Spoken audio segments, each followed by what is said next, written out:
And my bishop asked me, well, what if we don't pass women's ordination to the priesthood? And I looked him square in the face.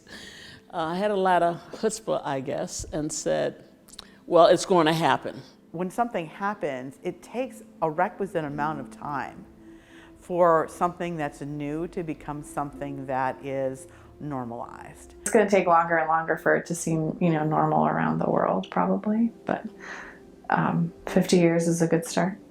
You have a male priest because Jesus was male. Elizabeth Johnson, the feminist theologian, said, well, if that's the case, every priest needs to be Jewish and Arabic. I would say, why baptize me to be a Christian if you're not going to give me the full right of being a Christian?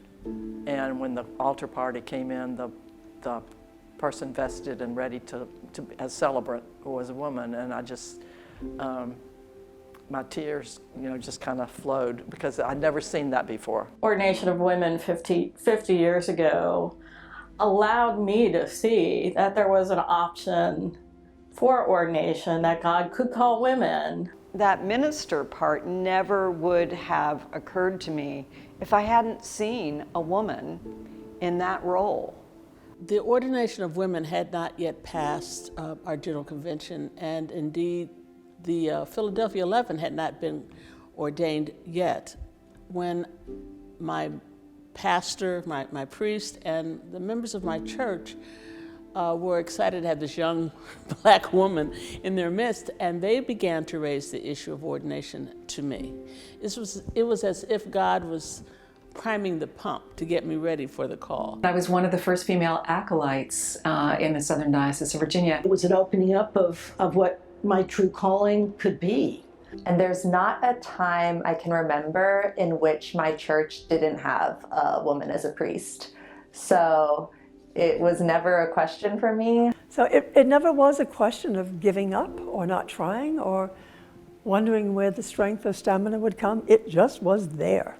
It's a fulfillment of a dream, of a vision that the early church had, a vision that St. Paul articulated in his letter to the Galatians in chapter 3:28, where he said, there is no longer slave nor free, no longer Jew or Greek, no longer male and female, because all of you are one in Christ. I remember as a layperson in the Diocese of Maryland attending a 25-year celebration and never ever dreamed that I would be part of a 50-year celebration. I want to take that and really, in my ministry, talk and live from that embodiment of abundance that Christ offers us. I'm able to be a priest today because they stood for something, and they stood up not only for themselves, but for women who have felt this call and this pull on their heart and on their lives. To not only encourage myself to be more assertive about parity, but also to be able to assert my sisters who often had the same instinct. I'm so grateful to be able to function as a priest. I'm not going to question that I'm making a third to half less than men doing the same job. There are many congregations that still believe that to hire a woman in any position is a wild and crazy thing, that is something new that we would only try as a matter of cool and interesting programming, rather than a priest in the Church of God who's coming to do the work that she's been called to do. I would like to tell other women, other people who believe that there's something bubbling up. It will take time, it will take effort, it will take a lot of listening.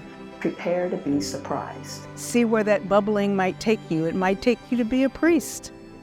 You never know, but follow the Spirit and be open to that Spirit.